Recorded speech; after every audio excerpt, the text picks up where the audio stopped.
E aí pessoal, a paz de Jesus, o amor de Maria. Estamos agora nos últimos capítulos do livro do Apocalipse e quase no final do nosso roteiro, né? Então agora a gente vai ler o capítulo 21 e 22 do Apocalipse. Em nome do Pai, do Filho e do Espírito Santo. Amém. Inspirai no Senhor em nossas ações e ajudai-nos a realizá-las, para que em vós comece e para vós termine tudo aquilo que fizermos por Cristo Senhor nosso. Amém. Então vamos lá no capítulo 21, versículo 1. Vai dizer o seguinte: Vi então um novo céu e uma nova terra, pois o primeiro céu e a primeira terra desapareceram, e o mar já não existia. Eu vi descer do céu de junto de Deus a cidade santa, a nova Jerusalém, como uma esposa ornada para o esposo. Ao mesmo tempo, ouvi do trono uma grande voz que dizia: Eis aqui o tabernáculo de Deus com os homens. Habitará com eles e serão o seu povo, e Deus mesmo estará com eles. Enxugará toda lágrima de seus olhos, e já não haverá morte, nem luto, nem grito, nem dor, porque passou a primeira condição. Versículo 5. Epílogo da segunda parte. Então, o que está sentado no trono disse: Eis que renovo todas as coisas. Disse ainda: Escreve, porque estas palavras são fiéis e verdadeiras. Novamente me disse: Está pronto. Eu sou o Alfa e o Ômega, o começo e o fim. A quem tem sede, eu darei gratuitamente de beber da fonte da água viva. O vencedor herdará tudo isso, e eu serei seu Deus, e ele será meu filho. Os tíbios, os infiéis, os depravados, os homicidas, os impuros, os maléficos, os idólatras e todos os mentirosos terão como quinhão o tanque ardente de fogo e enxofre, a segunda morte.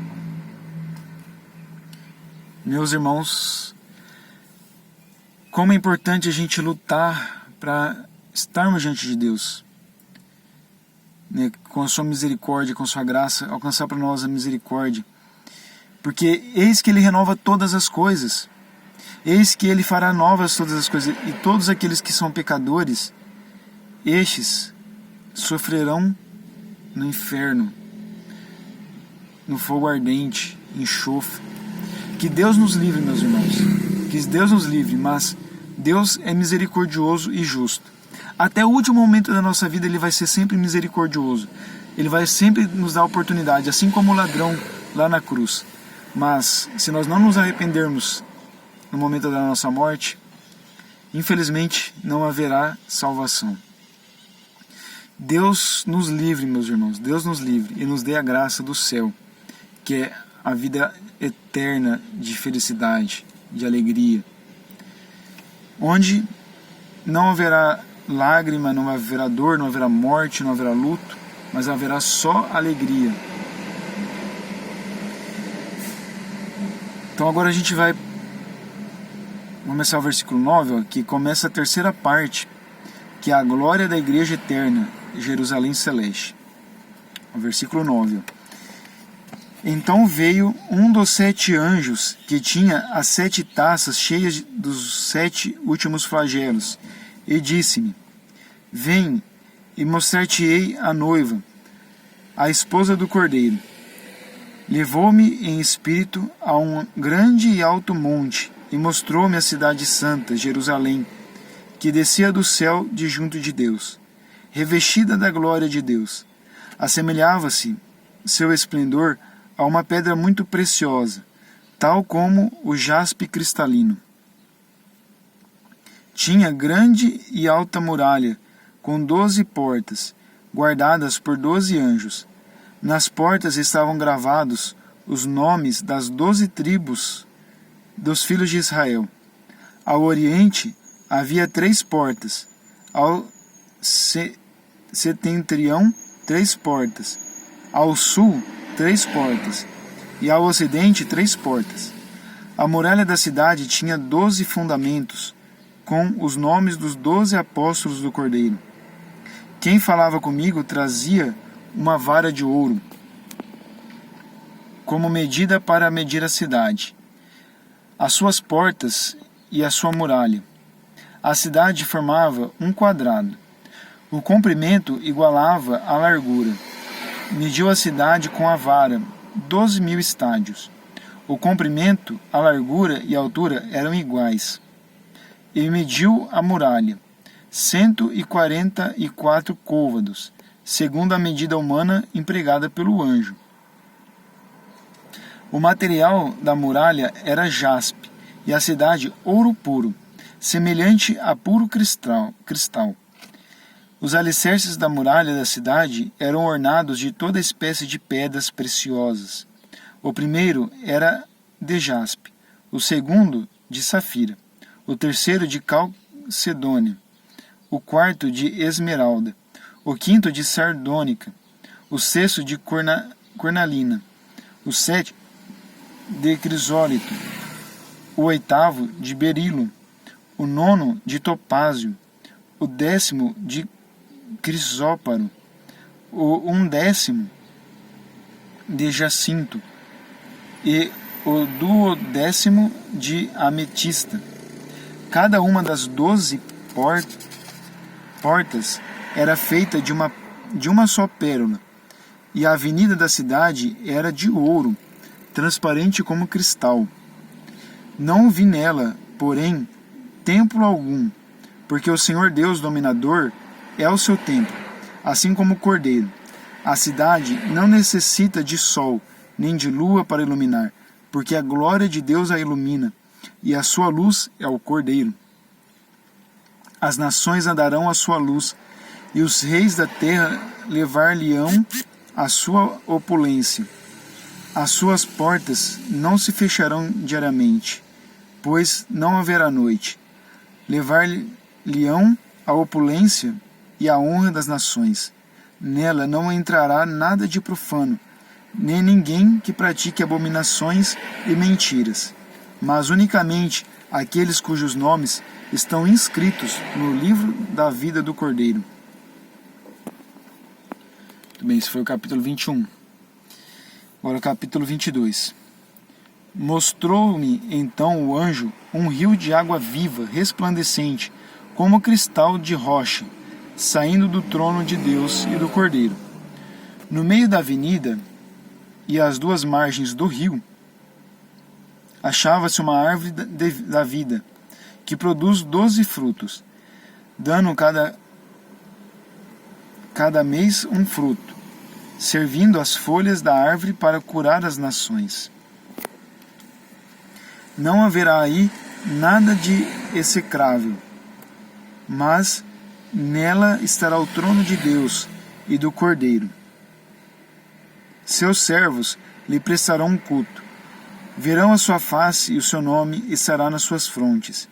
Já não haverá noite, nem se precisará da luz de lâmpada ou do sol, porque o Senhor Deus a iluminará, e hão de reinar pelos séculos dos séculos. Agora começa a última parte e a quarta parte, que é o epílogo. Ele me disse: essas palavras são fiéis e verdadeiras, e o Senhor Deus dos espíritos dos profetas enviou seu anjo para mostrar aos seus servos o que deve acontecer em breve. Eis que venho em breve. Felizes aqueles que põem em prática as palavras da profecia deste livro. Fui eu, João, que vi e ouvi estas coisas. Depois de a ter ouvido e visto, prostrar-me-ei aos pés do anjo que as mostrava. Mas ele me disse: não faças isso. Versículo 8. Fui eu, João, que vi e ouvi essas coisas. Depois de as ter ouvido e visto, prostrei-me aos pés do anjo que as mostrava. Mas ele me disse: não faças isto. Sou um servo como tu e teus irmãos, os profetas, e aqueles que guardam as palavras deste livro. Prostra-te diante de Deus. Disse ele ainda: não seles o texto profético deste livro, porque o momento está próximo. O injusto faça ainda injustiças, o impuro pratique impurezas, mas o justo faça a justiça, e o santo santifique-se ainda mais. Eis que venho em breve, e a minha recompensa está comigo, para dar a cada um conforme as suas obras. Conforme as suas obras. Eu sou o Alfa e o Ômega, o primeiro e o último, o começo e o fim. Felizes aqueles que lavam as suas vestes, para ter direito à árvore da vida, e poder entrar na cidade pelas portas. Fora os cães, os envenenadores, os impudicos, os homicidas, os idólatras, e todos aqueles que amam e praticam a mentira. Eu, Jesus, enviei o meu anjo para vos atestar estas coisas, e a respeito das igrejas. Eu sou a raiz e o descendente de Davi, a estrela radiosa da manhã. O Espírito e a esposa dizem: vem. Possa aquele que ouve dizer também: vem. Aquele que tem sede, venha. E que o homem de boa vontade receba gratuitamente da água da vida. Eu declaro a todos aqueles que ouvirem as palavras da profecia deste livro: se alguém lhes ajuntar alguma coisa, Deus ajuntará sobre ele as pragas descritas neste livro. E se alguém dele tirar qualquer coisa, Deus lhe tirará a sua parte da árvore da vida e da cidade santa, descritas neste livro. Aquele que atesta essas coisas diz: sim, eu venho depressa. Amém. Vem, Senhor Jesus. A graça do Senhor Jesus esteja com todos. Palavra do Senhor. Graças a Deus. Muito bem, meus irmãos. Com isso a gente termina o livro do Apocalipse de São João. É um livro muito rico, muito edificante para a nossa fé. Que nós possamos estudar mais, aprofundar mais, para que esse livro possa nos fazer ter esperança de vida eterna em Jesus Cristo. Louvado seja nosso Senhor Jesus Cristo, para sempre seja louvado. Em nome do Pai, do Filho e do Espírito Santo. Amém.